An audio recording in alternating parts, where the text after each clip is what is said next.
everyone, I am Archit Gujati discussing here on the topic of electricity of physics class 12. So in this video we will see the following topics under electricity, that is electric current, conventional current, velocity, current density, Ohm's law, resistance, resistivity, conductance, conductivity, temperature, color code of resistor, series and parallel combination, EMF and potential difference of cell, internal resistance and series and parallel combination of cell. So, what is electric current? The electric current is defined as the charge flowing through any section of the conductor in 1 second. Means कि एक second में कितना electric charge flow हो रहा है किसी भी conductor से, उसे हम कहते हैं इलेक्ट्रिक करंट. इसमें I is equal to Q by T है. क्यू क्या है? इलेक्ट्रिक चार्ज है. टी क्या है? टाइम है. मतलब एक यूनिट पर inter of world of time में कितना चार्ज फ्लो हो रहा है किसी भी कंडक्टर से, उसे हम क्या कहेंगे? Electric current. If the I is equal to Q by T कब होगा? जब स्टेडी स्टेट होगा. और D Q by T T कब होगा? जब rate of flow of charge क्या वेरी हो टाइम के साथ, उसमें I is equal to D Q by D T. अब हम एक ग्राफ देख रहे हैं, इसमें ए बी सी डी चार लाइंस दी हैं. तो चार लाइंस डिफाइन कर रही है अलग अलग स्टेट को. जैसे ब्लू लाइन है जो ए, वो स्टेडी स्टेट को डिफाइन कर रही है. मतलब इसमें करंट जो है वो टाइम के साथ वेरी नहीं हो रहा है, मतलब कांस्टेंट है. टाइम चेंज हो रहा है बट करंट की वैल्यू क्या है? वो कांस्टेंट है. बी और सी को देख रहे हैं, वो टाइम के साथ वेरी हो रही है उसकी मैग्नीट्यूड. मतलब जैसे अगर टाइम टी1 पे अगर हमारा 6 कूलम है तो उसके बाद 8 कूलम हो जाएगा, फिर 10 कूलम हो जाएगा. मतलब टाइम के साथ वेरी हो रहा है. जैसे जैसे टाइम वेरी कर रहा है वैसे वैसे करंट वेरी कर रहा है. अब हम देखते हैं डी. डी क्या? अल्टरनेटिंग करंट है, जिसका मैग्नीट्यूड और डायरेक्शन दोनों ही चेंज हो रहा है पीरियोडिकली. ठीक है. टाइम टी1 पे कुछ है, टाइम टी2 पे कुछ है, टाइम टी3 पे कुछ है, टाइम टी4. देखिए ये जो फ्लो बता रहा है वो क्या बता रहा है? ये पीरियोडिकली चेंज हो रहा है. ठीक है. ये जिगजैग जो लाइन बता रही है ये पीरियोडिकली बता रहा है कि कुछ टाइम के लिए पॉजिटिव है, कुछ टाइम के लिए निगेटिव है, कुछ टाइम के लिए पॉजिटिव है, फिर कुछ टाइम के लिए नेगेटिव है. ठीक है. अब हम बात करते हैं कन्वेंशनल करंट की. कन्वेंशनल करंट होता क्या है? देखिए यहाँ एक फिगर दिया है जिसमें एक दो प्लेट्स दी हैं जिसमें पॉजिटिव चार्जेस दिए हैं. अब देखिए हमने एक इलेक्ट्रिक फील्ड अप्लाई किया, तो इलेक्ट्रिक फील्ड अप्लाई किया तो मूवमेंट ऑफ चार्जेस होगा. कुछ पॉजिटिव होंगे, कुछ नेगेटिव होंगे. तो निगेटिव जो चार्ज होगा वो इलेक्ट्रॉन के कारण होगा और पॉजिटिव प्रोटॉन के कारण होता है. ठीक है. दो तरह के चार्जेस होते हैं. तो जो मूवमेंट होता है करंट का वो हमेशा इलेक्ट्रॉन चार्जेस के अपोजिट में ही होता है मूवमेंट करंट का. ठीक है. तो उसी करंट को क्या कहेंगे? कन्वेंशनल करंट होंगे.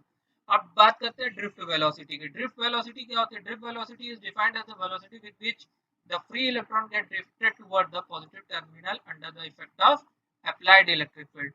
ड्रिफ्ट वेलोसिटी वो वेलोसिटी होती है जिसके थ्रू फ्री इलेक्ट्रॉन क्या होते हैं? वो पॉजिटिव टर्मिनल बैटरी के तरफ खिंचाव होने लगते हैं. देखिए हमेशा opposite pole attract to each other होता है. मतलब पॉजिटिव हमेशा नेगेटिव को अट्रैक्ट करेगा, पॉजिटिव पॉजिटिव को रिपेल करेगा. Same charges repel to each other and opposite charges attract to each other.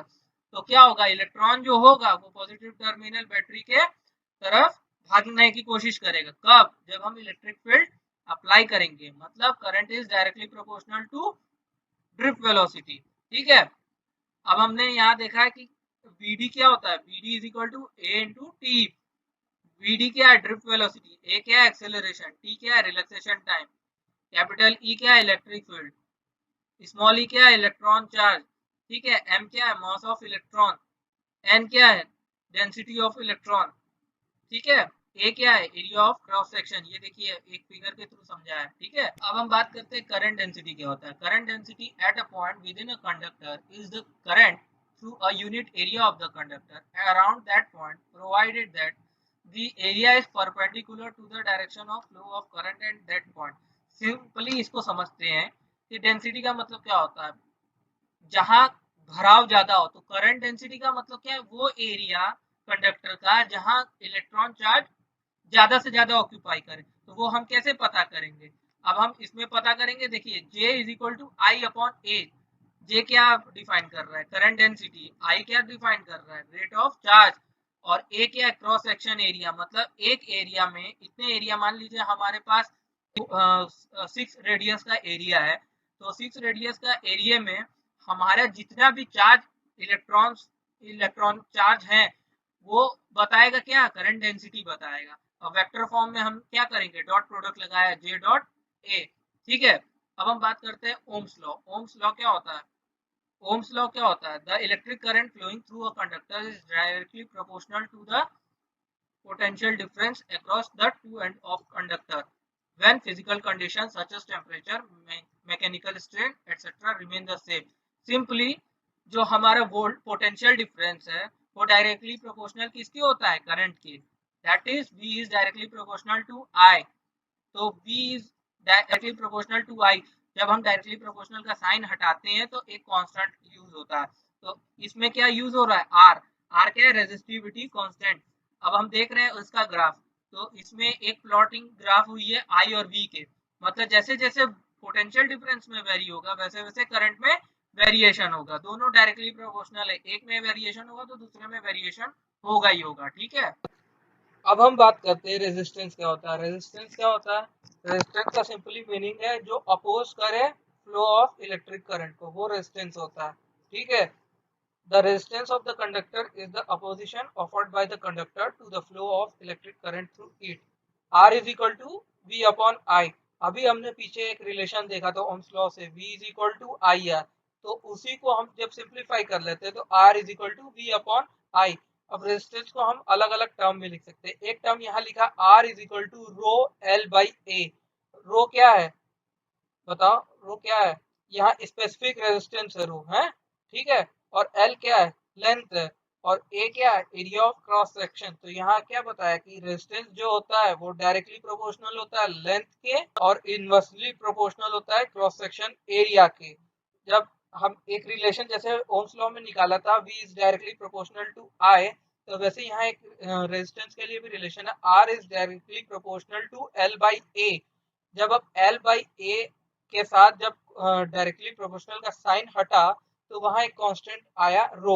रो को क्या कहते हैं, रेजिस्टिविटी और स्पेसिफिक रेजिस्टेंस, ठीक है। Rho is equal to M upon N E square T, ठीक है। रेजिस्टिविटी डिपेंड करती है नेचर पे, अगर कोई मेटल हुआ तो उसके लिए रेजिस्टिविटी अलग होगी, नॉन मेटल है तो उसके लिए अलग होगी। अब हम यहाँ रिलेशन देख रहे हैं drift velocity rho I E J V पे, ठीक है। इनका इसमें आप दिखाया कि जैसे जैसे टेम्परेचर इंक्रीज होगा ड्रिफ्ट वेलोसिटी डिक्रीज होगी और रो क्या हो जाएगा, इंक्रीज हो जाएगी। जब टेम्परेचर इंक्रीज होगा तो क्या होगा, करंट ऑब्वियसली इंक्रीज होगा और ड्रिफ्ट वेलोसिटी कम हो जाएगी। अब बात करते हैं कंडक्टेंस और कंडक्टिविटी क्या होता है। अगर रेजिस्टिविटी का मतलब हुआ अपोज करना इलेक्ट्रिक करंट का, तो कंडक्टेंस का मतलब क्या हुआ, उसको सपोर्ट करना, मतलब रेजिस्टेंस का उल्टा। Conductance is the reciprocal of resistance. इसकी एसआई यूनिट क्या है, मो, MHO, मो, ठीक है। कंडक्टिविटी क्या है, रेजिस्टिविटी की उल्टी है, तो उसकी भी क्या होगा, मो पर मीटर, ठीक है। अब हम बात करते हैं टेम्परेचर डिपेंडेंस ऑफ रेजिस्टेंस। अगर टेम्परेचर इंक्रीज होता है तो क्या होगा, कोलिजन इलेक्ट्रॉन्स का इंक्रीज होगा, ठीक है। तो रेजिस्टेंस क्या होगा, इंक्रीज हो जाएगा। अब यहाँ कुछ रिलेशंस दिए हैं टेम्परेचर कोफिशिएंट ऑफ रेजिस्टेंस के। अब बात करते हैं कलर कोड किसी भी रेजिस्टेंस का, रेजिस्टर का कैसे निकालते हैं। तो इसमें जब आप देखे होंगे रजिस्टर को तो उसमें बहुत सारे डिफरेंट डिफरेंट कलर रिंग्स होती हैं। तो हमको कैसे पता करना है कि ये कितने ओम का है, कितने ओम का नहीं है, तो हम कैसे पता करेंगे। तो उसके लिए एक फॉर्मूला यहाँ दिया है कि B B Roy of Great Britain is very good wife. मतलब बीबी रॉय का मतलब B means black, B means brown, red, orange, yellow, green, blue, violet, grey, white. मतलब इस हिसाब से हम उसके कलर के हिसाब से उसका नंबर डिफाइन करेंगे, नंबर के हिसाब से उसका टॉलरेंस डिफाइन करेंगे, ठीक है। अब यहाँ देखो क्या होगा, जो लास्ट की टू रिंग्स है वो हमको दो सिग्निफिकेंट फिगर बताएगी कि रेजिस्टेंस का, ठीक है। जो थर्ड रिंग होगी वो क्या बताएगी, डेसिमल मल्टीप्लायर का।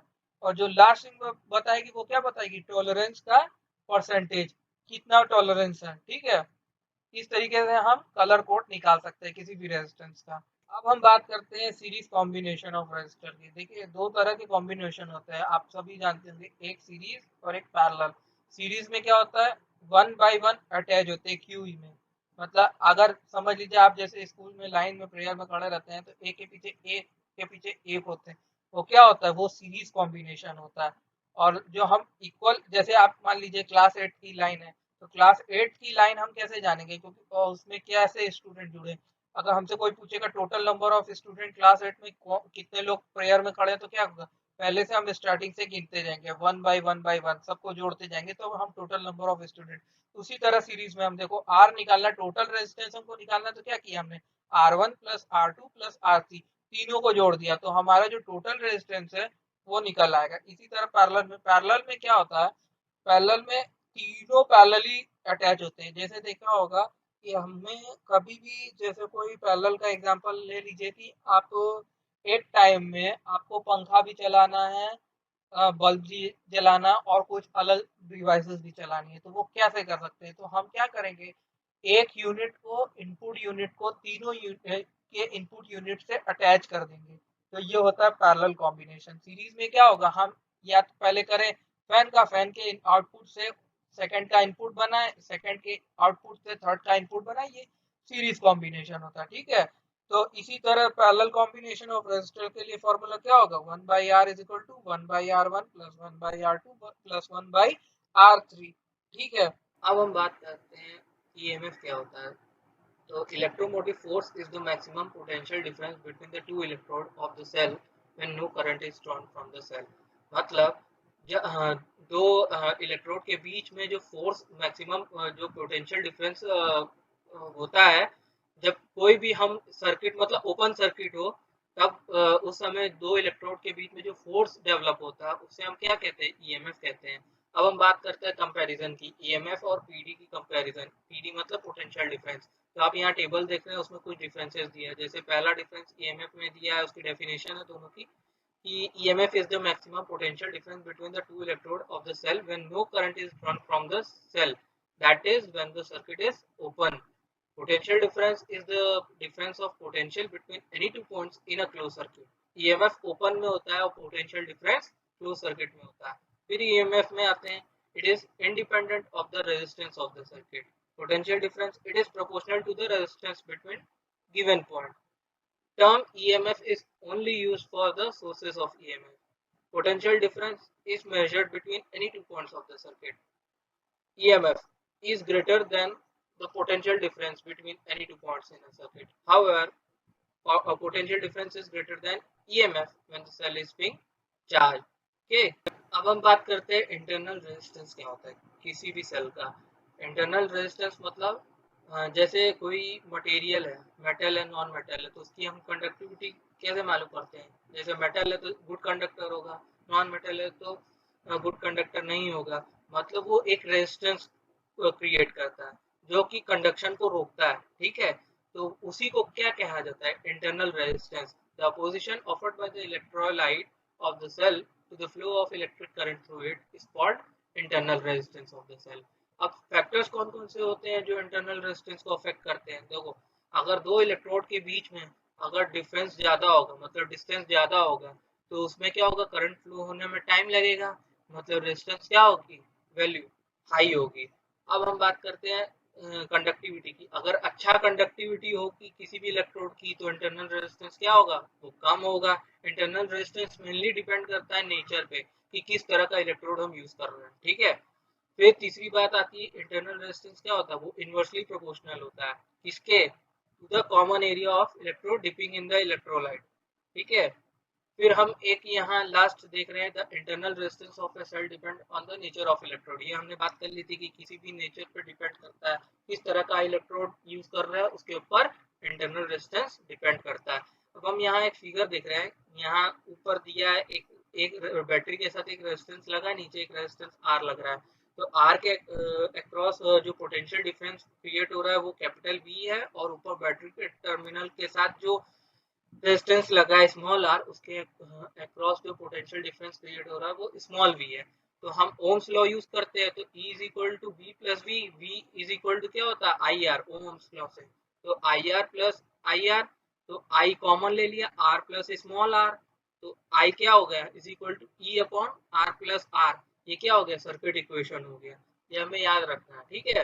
अब हम बात करते हैं इंटरनल रेजिस्टेंस EVR के टर्म में कैसे निकालेंगे। अभी हमने लास्ट स्लाइड में देखा E is equal to V plus V निकाला था, फिर हमने V प्लस आई आर रख दिया, स्मॉल आई आर जो potential difference across battery plus resistance के अक्रॉस बन रहा है, तो उसी को सिंप्लीफाई कर लिया तो क्या आएगा, I R is equal to E minus V. अब हमने क्या किया, टोटल इक्वेशन को हमने आई आर से डिवाइड कर दिया, ठीक है। तो I R upon I R is equal to E minus V upon V, ठीक है।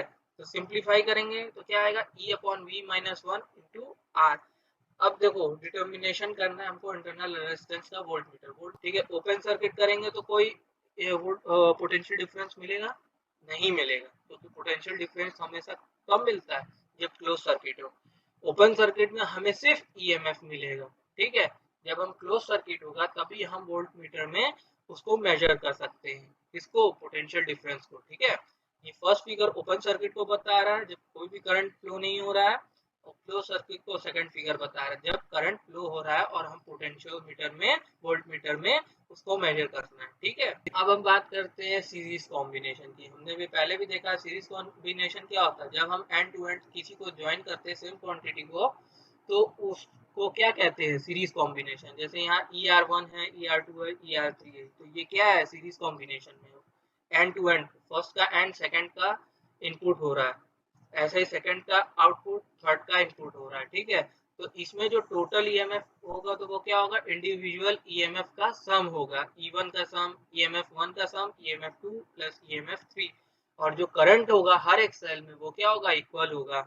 मतलब अगर हम पहले पॉइंट पे मेजर करेंगे वो भी सेम होगा, सेकंड पॉइंट पे मेजर करेंगे वो भी सेम होगा, और जो टोटल इंटरनल रेजिस्टेंस होगा वो क्या होगा, तीनों का सम होगा, तीनों के इंटरनल रेजिस्टेंस का सम होगा, ठीक है। सिमिलरली हम बात करते हैं पैरेलल कॉम्बिनेशन की। तो पैरेलल कॉम्बिनेशन मतलब क्या, पॉजिटिव को पॉजिटिव से जोड़ना, नेगेटिव को नेगेटिव से जोड़ना। जैसे मान लो हम यहाँ से इस फिगर में देख रहे हैं कि इस पॉइंट से हम तीनों के पॉजिटिव टर्मिनल को कनेक्ट किए और इस पॉइंट से तीनों के नेगेटिव टर्मिनल को, हाँ।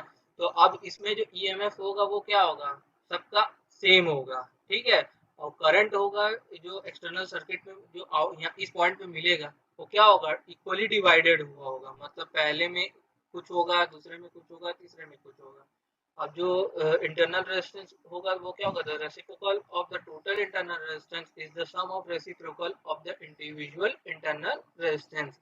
तो टोटल ईएमएफ क्या हो गया, ई हो गया, टोटल इंटरनल रेजिस्टेंस क्या हो गया, स्मॉल आर बाई एन। फिर टोटल रेजिस्टेंस क्या हो गया, small R by N plus R. तो करंट क्या हो गया, I is equal to N E upon N R plus R, ठीक है। So thank you for watching. Next part will come after next week. That is electricity part 2, in which we will discuss further more topics related to electricity. Okay. So, thank you.